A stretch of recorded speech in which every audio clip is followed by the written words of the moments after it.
Wah, ternyata teman-teman konfirmasi ke sini itu jam 12 gitu. Iya, jadi makanya saya sebagai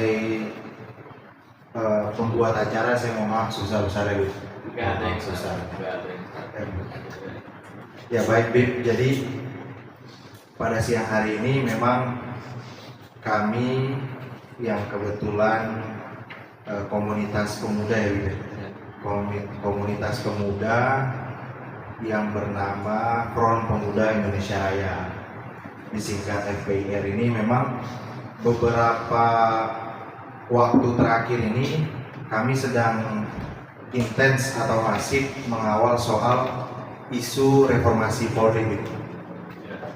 Isu soal reformasi Polri terkait dengan yang sekarang hari ini sedang dibahas ya, dibahas baik itu di dalam tingkat parlemen maupun non parlemen, yang kita ketahui bahwa ada juga komite reformasi percepatan Polri ya.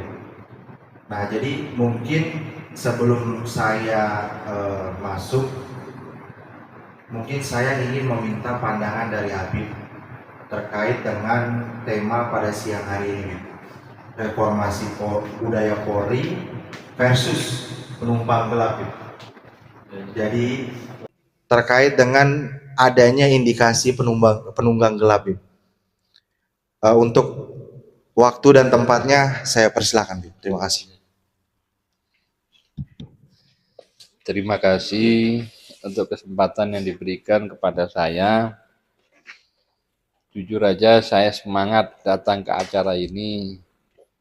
Saya sudah 1 bulan itu sakit. Dan saya 1 hari yang lalu keluar dari rumah sakit habis bypass jantung. Tapi karena saya semangat, saya datang.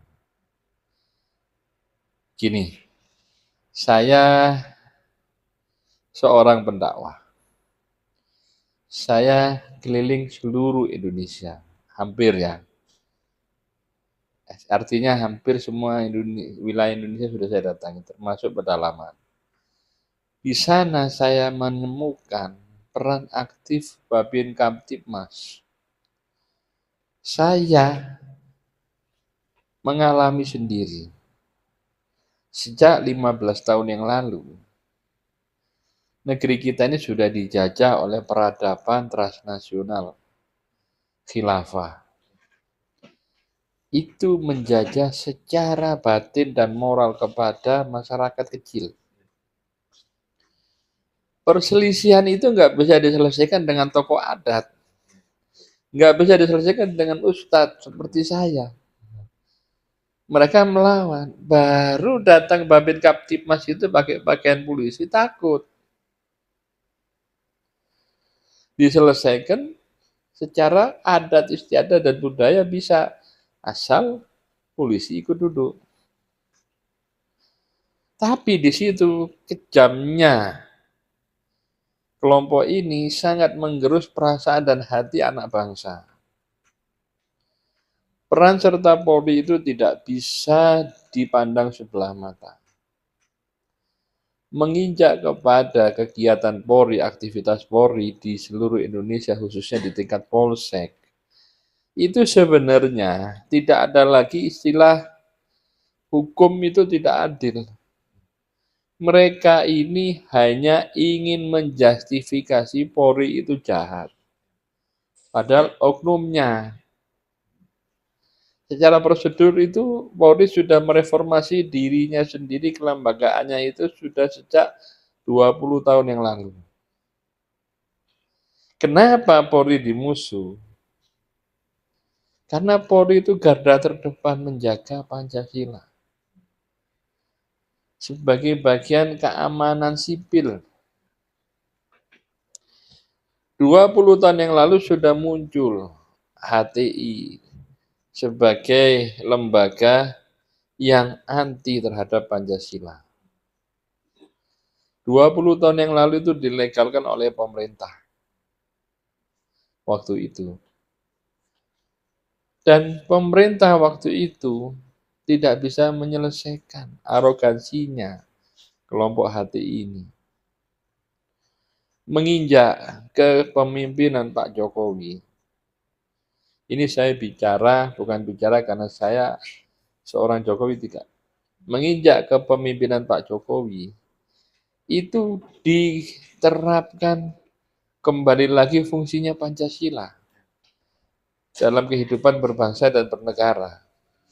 Nah, ini ada antipati terhadap Pancasila. Muncul gerakan-gerakan teroris, gerakan pengaboman sejak pemerintahan terdahulu tidak pernah terselesaikan. Polri turun tangan melalui Densus 88 untuk menyelesaikan dengan program deradikalisasi.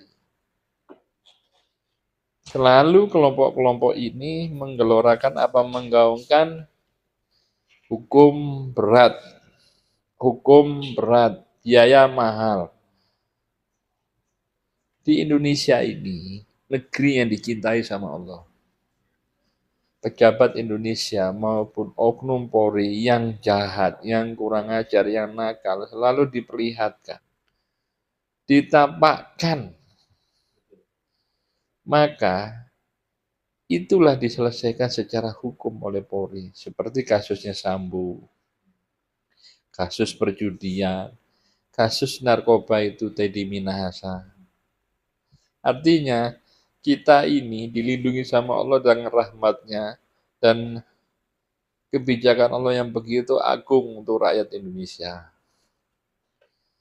Kita ini dipaksakan untuk selalu mengikuti propaganda-propaganda sesat yang ingin menghancurkan bangsa ini.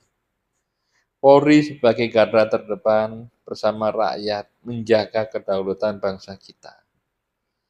Nah, gimana sekarang sang penjaga kedaulatan ini dianalogikan seorang pemberontak oleh purnawirawan yang namanya Bapak Gatot Nurmantio dan Bapak Sunarko. Harkat dan martabat Polri diinjak-injak. Kenapa? Karena Kapolrinya Pak Sigit. Pak Sigit itu ajudannya Pak Jokowi. Ya kan sekarang Pak Jokowi memilih Pak Sigit sebagai Kapolri kan tahu kinerjanya, kejujurannya, keteguhannya dalam menjalankan amanah. Salah tidak kalau Pak Jokowi itu memilih Pak Sigit? Salah tidak kalau Pak Jokowi itu menetapkan Pak Sigit itu Kapolri yang cukup panjang? Karena membenahi Polri sendiri. Walaupun banyak oknum Polri yang nakal, yang arogan, masih banyak. Masih banyak Polri harus diperbaiki.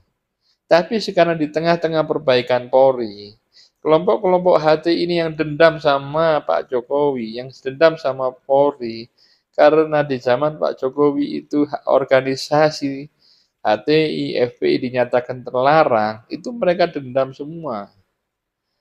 Apalagi dengan sebuah propaganda sesat tentang kejadian yang masa lalu, KM 50, dan lain sebagainya. Ini saya mengajak bicara jernih secara nyata. Semua itu terjadi karena apa? Karena akibat melawan.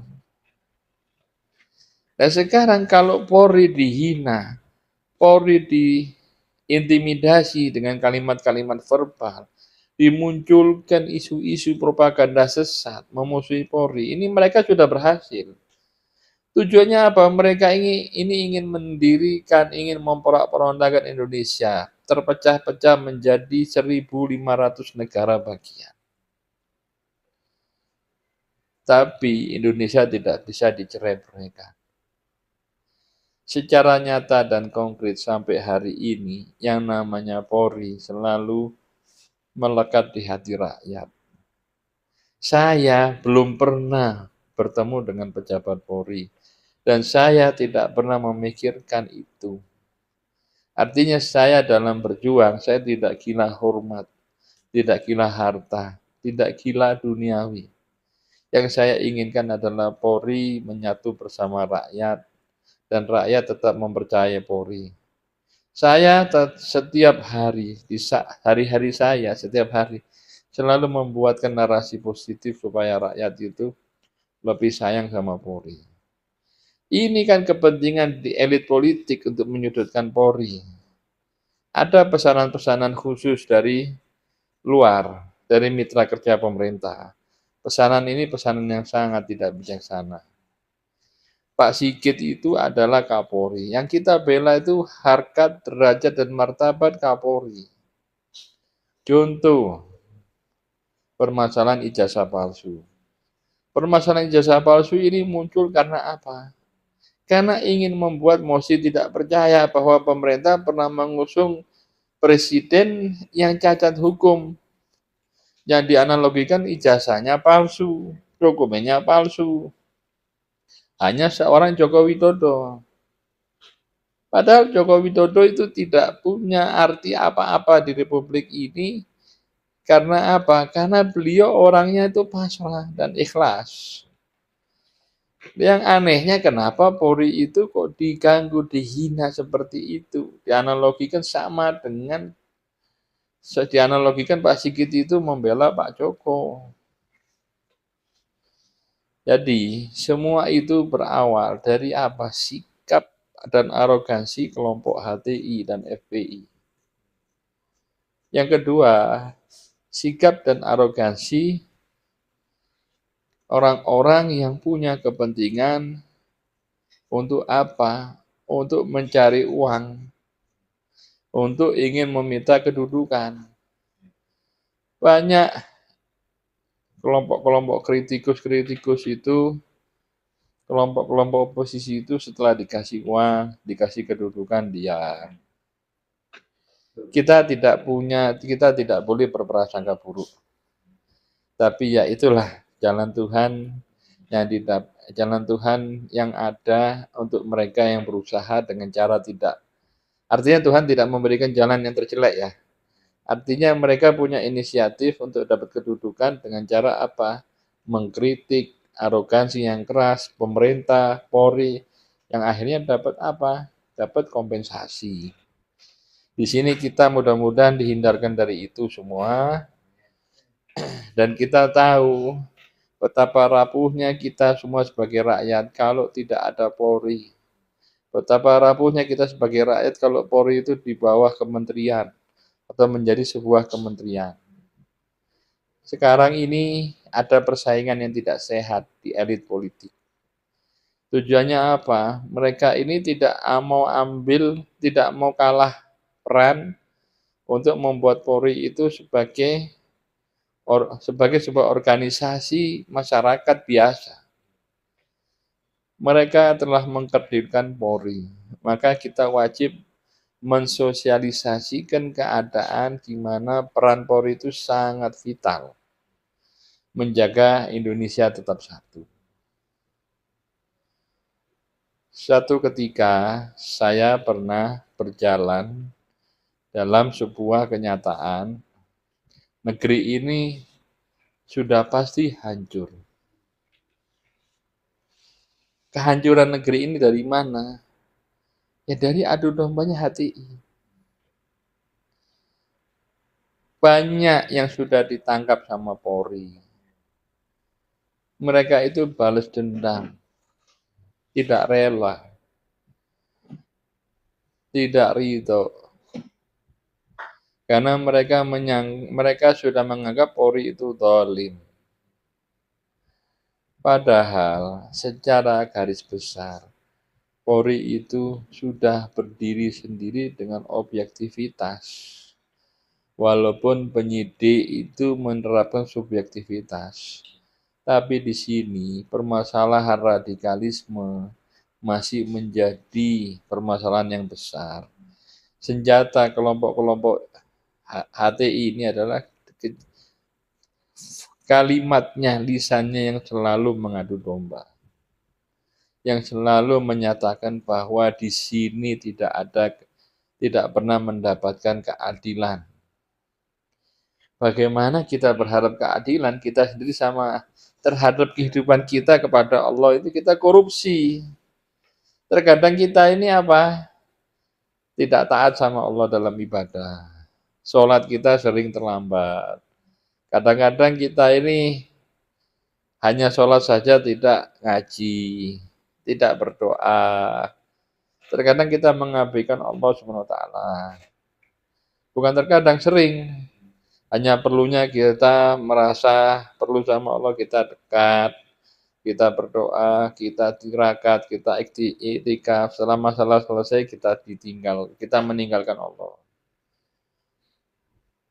Satu lagi yang ingin saya sampaikan, bahwa perjuangan kita tidak berhenti di sini. Perjuangan kita, kalian yang masih muda itu harus terus bergerak mempersatukan bangsa. Kalian yang masih muda ini tidak boleh putus asa dari semua keadaan. Kalian yang masih muda ini harus selalu mendekat kepada Allah, selalu minta petunjuk, selalu minta ridhonya Allah dalam perjuangan mempersatukan bangsa dan negara kita tercinta. Indonesia Timur, khususnya Maluku, adalah kiblat kemanusiaan. Prinsip dasar kemanusiaan itu lahir dari Indonesia Timur, bukan dari Jawa. Saya katakan demikian, kenapa? Karena Jawa sudah terlalu kotor dengan politik. Jawa sudah tidak kondusif tentang kemanusiaan. Jawa sudah tidak kondusif tentang apa? Etika keindonesiaan. Di Indonesia Timur itu cikal bakal apa? Memegang erat teguh etika keindonesiaan. Makanya saya sampaikan ke beberapa orang yang masih memegang teguh akhlakul karimah itu orang-orang Indonesia Timur. Budi pekerti yang luhur itu orang-orang Indonesia Timur. Yang masih punya komitmen tentang Pancasila itu orang-orang Indonesia Timur. Bukan orang Jawa. Kalau orang Jawa ini sudah meninggalkan semuanya. Kalau ada yang menuduh saya rasis, saya bisa buktikan bahwa di Jawa tidak kondusif untuk bicara kemanusiaan. Saya berinisiatif membuat acara diskusi, atau saya kemas ini dalam Speak Up Kamtibmas. Jadi Speak Up itu berbicara. Kamtibmas itu terkait dengan keamanan dan ketertiban masyarakat. Yang mana fenomena keamanan dan ketertiban masyarakat ini hari-hari ini kita lihat agak mulai terganggu lah. Dan kenapa saya katakan terganggu? Sesuai dengan pada tema pada siang hari ini, yaitu soal reformasi budaya Polri versus penumpang gelap. Artinya begini teman-teman, saya ingin sampaikan sedikit saja, saya sampaikan pada teman-teman bahwa reformasi budaya Polri yang dicita-citakan oleh masyarakat, oleh kita semua sebagai para pencari keadilan, itu adalah bagaimana menempatkan sipil di atas hukum. Makanya ada namanya supremasi sipil dan supremasi hukum, yang mana menempatkan supremasi sipil ini di atas kepentingan kelompok ataupun kepentingan secara ketatanegaraan. Jadi reformasi budaya Polri yang seharusnya kita harapkan itu sebenarnya berkaitan dengan bagaimana perbaikan atau pembenahan pelayanan yang kita tahu beberapa tahun terakhir ini memang Polri menjadi sorotan, apalagi ada tagline no viral no justice. Nah itu memang seharusnya masuk dalam reformasi budaya Polri, karena itu menyangkut dengan pelayanan publik dan juga terkait dengan profesionalisme penyidik. Nah, namun saya katakan bahwa kita tidak menutup mata terkait dengan pembenahan Polri yang hari ini memang harus dia berjalan sesuai rule-nya lah, sesuai marwah daripada reformasi itu sendiri. Mungkin dari teman-teman semua sudah baca, sudah ada literasi terkait dengan Undang-Undang Nomor 30, misahan ABRI dengan TNI dengan Polri, lalu ada turunannya TAP MPR Nomor 7 tahun 2000, yaitu tentang menegaskan soal Polri bahwa Polri itu ada alat negara dan Polri itu di bawah Presiden. Saya ingin mengutip sedikit dari senior saya bahwa Polri di bawah Presiden itu harus dimaknai sebagai Presiden adalah kepala negara yang mempunyai eksekutif tertinggi ya teman-teman. Daripada Presiden, kalau kita bicara tentang teori trias politika, ada namanya pembagian kekuasaan, itu ada pembagian kekuasaan eksekutif, legislatif, dan yudikatif. Nah, ketiganya itu pembagian kekuasaan itu, dan kekuasaan tertingginya itu ada di Presiden Republik Indonesia. Nah, hari ini seperti kita tahu, kita semua bisa akses informasi itu, ada kelompok-kelompok yang mencoba untuk menunggangi barang ini, teman-teman. Ada yang mencoba menunggangi, mungkin saya sebut saja, kayak semacam jenderal-jenderal purnawirawan ini, kayak semacam Pak Gatot, Pak Sunarko, lalu Pak Said Didu dari kelompok bisnis, dan juga mantan Ketua KPK Abraham Samad. Nah, saya rasa bahwa apa yang mereka sampaikan kepada publik cenderung dan tendensi untuk menyerang personal Kapolri Listio Sigit Prabowo. Sedangkan yang kita bayangkan terhadap reformasi Polri ini adalah bagaimana membenahi sistem pelayanan Polri dan juga sistem tes untuk masuk sebagai anggota Polri. Nah, tapi daripada kelompok ini, mereka-mereka ini mencoba untuk menyeret-nyeret paksa barang ini ke arah yang tidak semestinya lah, di mana reformasi kepolisian ini dijadikan sebagai alat pemukul Jenderal Listio Sigit Prabowo. Nah, hari ini kita buat diskusi ini dalam rangka kita tidak menyerang siapapun dan kita tidak anti terhadap kelompok-kelompok manapun, namun kita harus bisa meluruskan narasi yang ada bahwa persoalan reformasi Polri tidak boleh dibawa ke dalam ranah individu. Nah, saya rasa bahwa mereka-mereka yang kemudian anti terhadap Polri dan mendorong Polri agar keluar dari cita-cita reformasinya ini, seperti mendorong di bawah kementerian sampai dengan menyampaikan bajingan dan tolol kepada Listio Sigit, Jenderal Listio Sigit, ini saya menduga kuat adalah orang-orang yang memang anti terhadap Polri, anti terhadap polisi, dan mereka-mereka inilah yang kemudian mempunyai jejak, mohon maaf dengan tanda kutip, jejak yang tidak baik lah terhadap Republik ini. Itu saya juga mengutip juga dari salah satu senior saya, bahwa orang atau masyarakat yang anti terhadap polisi itu berarti secara pribadi mereka bermasalah dalam hal mungkin pelaku kriminal kah, atau pernah melakukan tindak pidana tertentu kah. Itu kan berkaitan dan bersentuhan dengan Polri hari ini. Nah, makanya teman-teman semua, kita harus melek terhadap narasi, kita harus jeli dan menyaring betul soal-soal apa yang menjadi konsumsi kita dalam melihat dinamika terhadap reformasi Polri hari ini. Artinya yang kita harus garis bawahi, reformasi sejati itu adalah reformasi budaya Polri, di mana SDM-nya itu harus ditingkatkan, teknologinya harus ditingkatkan, dan juga sistem pelayanan publiknya juga harus ditingkatkan, supaya masyarakat yang mencari keadilan ini tidak tersumbat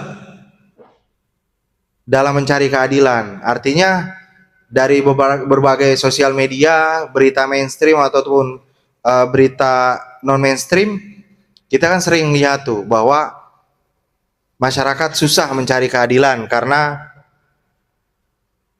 polisinya, oknum polisinya terlalu bermain, kan gitu Bib ya. Nah, itu yang memang harus kita dorong terkait dengan oknum. Makanya kemarin kami juga melihat statement daripada Pak Presiden Prabowo, saya rasa itu adalah statement yang sangat epik ya kalau kata anak sekarang, Bib, bahwa Pak Prabowo menganalogikan Polri, institusi Polri itu sebagai sekolah, Bib. Sekolah, dan pejabat-pejabat yang ada di dalam Polri itu sebagai gurunya. Atau murid lah di dalam sekolah itu, Bib. Nah, dari statement Prabowo itu menganalogikan bahwa kalau memang yang salah guru atau murid, ya jangannya diganti kepala sekolahnya. Nah, ini yang saya rasa bahwa Pak Prabowo mengerti betul bagaimana arah reformasi ini harus berjalan. Dan saya rasa bahwa Pak Presiden Prabowo adalah orang yang sangat-sangat pintar, sangat-sangat literasi yang sangat tinggi. Beliau tahu mana yang narasi yang provokasi dan juga mana narasi yang benar-benar menjadi solusi bagi institusi Polri. Nah, mungkin kalau dari saya sederhana itu, Bib. Dan kita lagi bahwa penunggang gelap dalam konteks hari ini soal reformasi budaya Polri ini atau reformasi Polri ini tidak jauh ya, Bib ya, larinya ya dari kelompok-kelompok itu, Bib ya. Ya memang saya rasa beberapa dari mereka-mereka ini memang kental ya, Bib ya, darahnya ya, ideologinya, Bib, masih kental kelompok-kelompok ini. Nah, makanya memang saya berinisiatif dan lagi-lagi saya katakan bahwa teman-teman kita harus terus sampaikan apa yang menjadi aspirasi positif kepada pemerintah untuk kita bisa melawan, paling tidak melawan lah, paling tidak kita bisa menyeimbangi narasi-narasi yang kemudian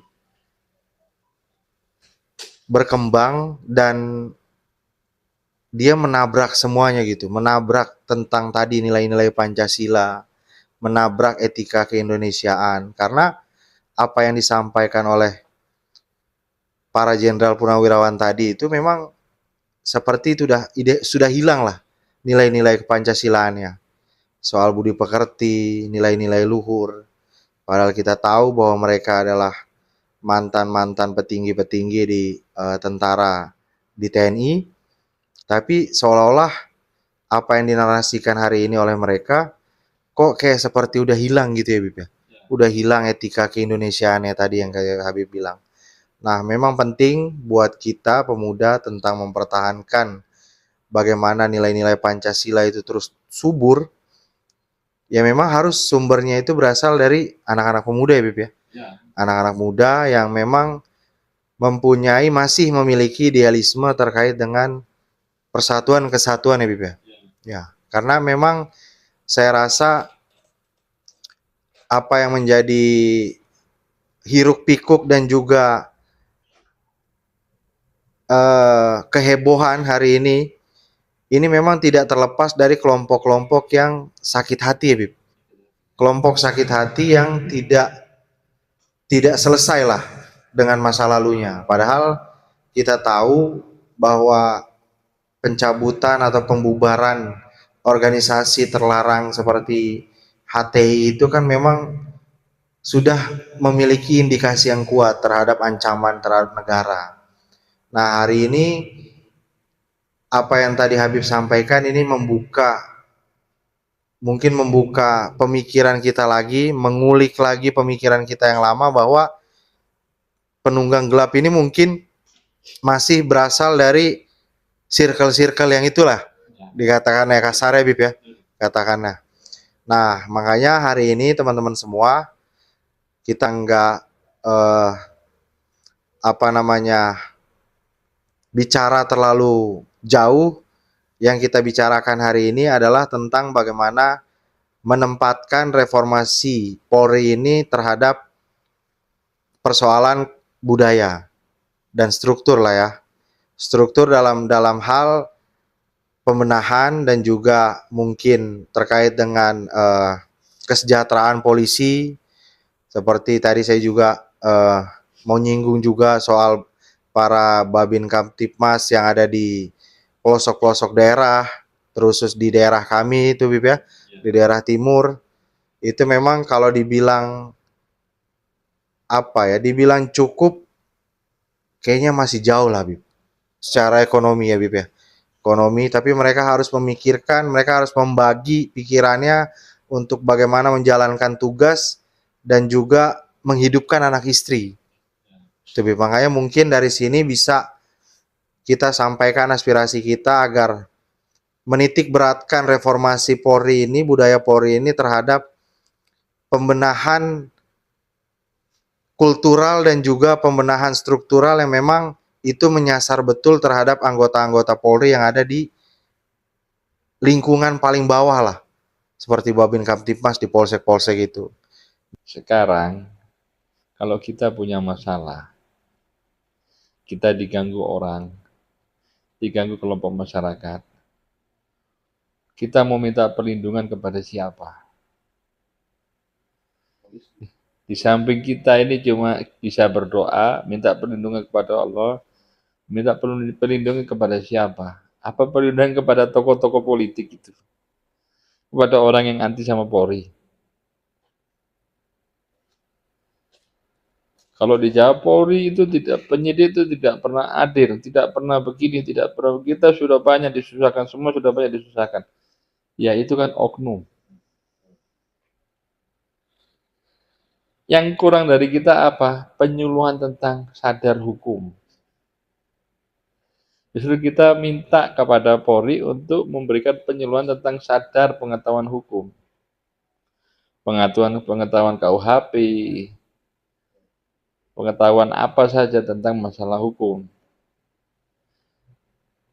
Ini semua karena apa? Ulah-ulahnya elit politik yang anti terhadap Polri. Atau yang ingin berkecimpung, yang ingin menunggangi urusan reformasi Polri ini hanya untuk mendapatkan uang. Sekarang kita kumpulkan yang bicara keluar-keluar anti sama Polri. Kita kumpulkan ada berapa? Ada 1 juta, ada 100.000 misalnya, atau ada 10.000. Bisa tidak rakyat itu dijaga dengan kebijakan 10.000 orang ini? 10.000 orang ini bisa tidak mempengaruhi rakyat? Nggak bisa. Rakyat berlindung kepada siapa? Kepada Polri, TNI, sama pemerintah.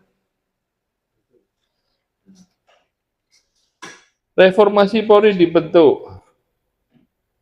Isinya apa? Isinya ya tokoh-tokoh yang masa lalu.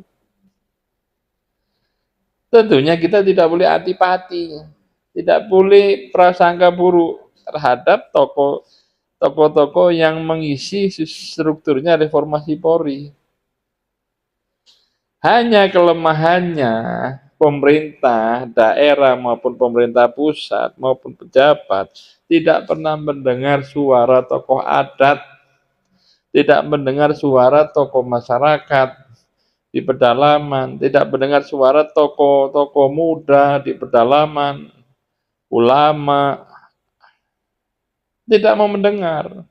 Yang didengar itu adalah orang yang punya jabatan. Makanya kalian yang masih muda-muda ini, kalian harus bisa menjadi akar contoh figur pemuda yang berakhlakul karimah, berbudi pekerti luhur. Supaya apa? Bisa masuk di masyarakat, di tengah-tengah masyarakat untuk meyakinkan kemana kita bisa berlindung kalau ada masalah. Ya kepada pemerintah. Kalian bisa menjadi wakil pemerintah. Untuk apa? Menyuarakan kebaikan pemerintah. Selebihnya kalau pemerintah tidak adil, pemerintah curang, dan lain sebagainya, kalian menjadi orang yang mengajarkan masyarakat ini bagaimana menyampaikan pendapat dengan baik dan benar sesuai dengan etika keindonesiaan, tidak gaduh, tidak berkelahi sama masyarakat gitu. Terakhir yang ingin saya sampaikan satu.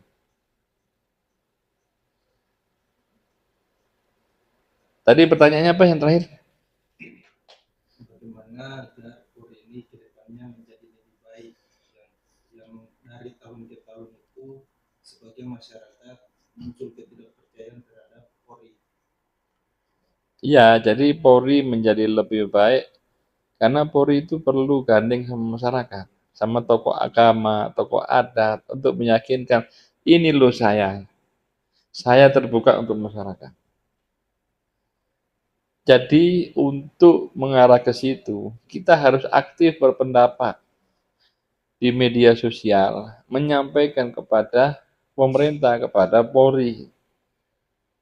Aktif berpendapat dalam artian begini, kita harus memberikan pengertian kepada Polri. Masyarakat ini perlu Anda.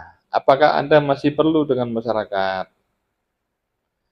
Figur pemersatu bangsa itu adalah figur tokoh-tokoh masyarakat, figur tokoh masyarakat adat.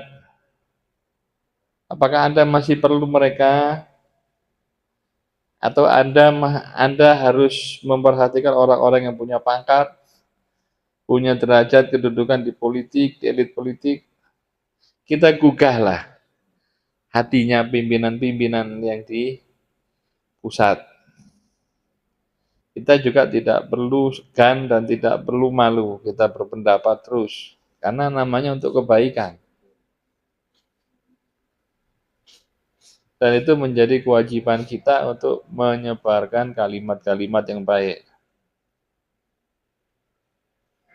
Di tengah-tengah permusuhan, perbedaan kepentingan, kita harus berada di tengah-tengah untuk mendamaikan. Sebetulnya Polri itu tidak lepas dari tokoh muda, tokoh adat, tokoh ulama, tokoh agama. Untuk apa? Untuk menjaga berjalannya norma-norma yang tidak tertulis ini, yang menjadi kelaziman di masyarakat, yang harus dijalankan. Barangkali ada pertanyaan lagi? Saya kembalikan ke Bang Fauzan. Siap, Bib. Makasih, Bib. Ya, jadi mungkin menanggapi pertanyaan yang tadi, mungkin saya sedikit saja menambahkan bahwa karena Polri ini merupakan bagian dari sipil yang dipersenjatai ya. Artinya dalam Undang-Undang nomor 30, Undang-Undang Dasar nomor 30 ya, terus turunannya TAP MPR nomor 7 tahun 2000 menegaskan bahwa Polri itu adalah Polri di bawah Presiden sebagai pemegang kekuasaan eksekutif tertinggi dan juga sebagai kepala negara. Dan yang kedua, itu Polri merupakan bagian dari sipil, di mana Polri bersentuhan langsung dengan masyarakat dalam segala aspek. Seperti yang Habib tadi sampaikan bahwa memang Polri butuh kedekatan yang intens terhadap tokoh-tokoh agama seperti Habib Syakkur dan juga tokoh-tokoh agama yang lain yang tentunya mempunyai niat dalam menjaga nilai-nilai kepancasilaan itu dan juga etika keindonesiaan lah. Kenapa Polri seperti yang tadi disampaikan, ditanyakan belakangan hari ini itu mendapatkan stigma yang agak negatif lah ya dari masyarakat. Tadi juga sudah disampaikan juga tuh sama Habib juga tentang clue-cluenya tuh bahwa Indonesia ini negara yang rahmatan lil alamin ya Habib ya, yang dirahmati Allah Subhanahu wa taala lah, Tuhan yang Maha Esa. Dan siapapun oknum, kita sebut oknum, mempunyai niat yang tidak baik, bahkanlah oleh yang pemilik nih Maha Pencipta lah kita katakan gitu. Terbukti beberapa dari oknum-oknum ini akhirnya ditindak dan dicopot secara tidak hormat. Sebenarnya sederhana aja kita melihatnya.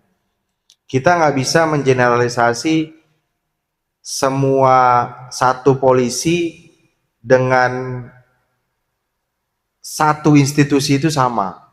Karena ada 400.000 lebih personil Polri yang hari ini bertugas di seluruh Indonesia.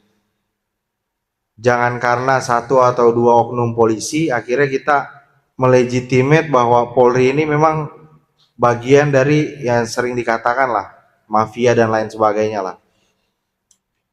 Nah makanya saya rasa kita sebagai pemuda ini memang mempunyai peran yang sangat penting. Peran pentingnya itu adalah di era sosial media hari ini, di era keterbukaan informasi hari ini, segala bentuk opini, pendapat, dan juga narasi yang kita punya yang menyangkut dengan kebaikan negara ya kita harus sampaikan lah. Kalau memang hari ini Polri sudah baik dari yang sebelumnya 20 tahun yang lalu atau sebelum era reformasi, ya artinya kita harus pertahankan lah Polri yang hari ini menjadi ujung tombak daripada supremasi hukum itu. Ya kita tahu bahwa segala bentuk tindak pidana, bahkan Jenderal Gatot ya, Jenderal Purnawirawan Gatot atau Sunarko, Jenderal Sunarko, katakanlah anaknya atau siapanya kehilangan motor lah, atau kendaraan atau apapun lah. Dia mau ngelapor kemana? Kan nggak mungkin dia langsung lapor ke Said Didu atau Abraham Samad ya. Ya dia harus melapor ke polisi lah, polsek terdekat, untuk dilakukan penyidikan dan penyelidikan. Nah cuman kan hari ini yang seperti tadi Habib sampaikan, mereka ini kelompok-kelompok yang memang muncul saat momen-momen tertentu dan untuk kepentingan tertentu. Kalau kita mau cocok logikan barang ini dengan momentum adanya isu reshuffle kabinet, pergantian menteri, terus tiba-tiba kelompok-kelompok ini muncul dengan berbagai isu dan narasinya, kan bisa saja kita kaitkan ke sana.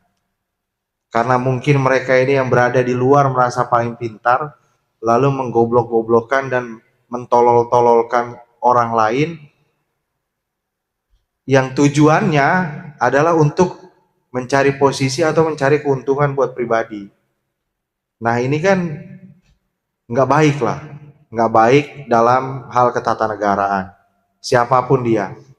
Bahkan kita tahu orang-orang yang ngomong kayak gitu, orang-orang yang menyampaikan statement itu, toh tidak ada, maksudnya tidak baik-baik juga, latar belakangnya tersebar kok di sosial media, udah jadi rahasia umum. Gitu. Cuman kan kita nggak mau membahas itu karena itu kan menyangkut moral dan etika individu ya. Nah, cuman yang kami sayangkan bahwa hari ini kami mencoba untuk membuat diskusi sederhana ini ya untuk bagaimana menyeimbangi lah narasi itu. Nah, yang terakhir mungkin Polri harus baik, ya dia harus dijamin lah kesejahteraannya. Artinya orang yang hari ini ingin menjadi anggota polisi, anggota Bintara ya, atau Akpol dan Akmil sekalipun ya, Bintara, tentara atau polisi, dia pintar tapi kalau ternyata kesejahteraannya tidak bisa terjamin, jadi buat apa gitu kan? Dari apa namanya praktik-praktik ilegal yang di luar norma-norma hukum, mereka coba melegalkan, yaitu untuk apa? Untuk menutupi kebutuhan-kebutuhan mereka. Nah ini yang harus menjadi perhatian lah untuk pemerintah. Nah mungkin itu aja sih kalau untuk tambahannya.